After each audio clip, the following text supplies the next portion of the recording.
Opening statements. Milord, আসামি mobile দেখা ছাড়া কিছুই খেতে চায় না, সারাক্ষণ কার্টুন দেখে এবং গেমস খেলে। আসামি সম্পূর্ণরূপে মোবাইল আসক্ত। Objection milord. Objection overruled, you may proceed.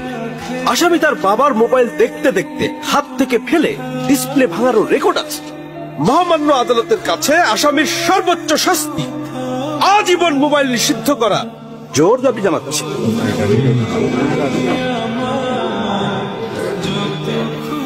Order, order. আসামি কি কিছু বলতে চায়? হ্যাঁ, আমি ভুল করেছি, আমি অপরাধী। আমি মোবাইল ছাড়া খেতে চাইনি, কিন্তু খেতে চাইনি বলে কেউ গল্প করে আদর করে খাওয়াইনি তো, আমাকে মোবাইল দিয়ে ভুলিয়েছে, আমিও ভুলেছি। এখন মোবাইল ছাড়া খেতে ইচ্ছে করে না।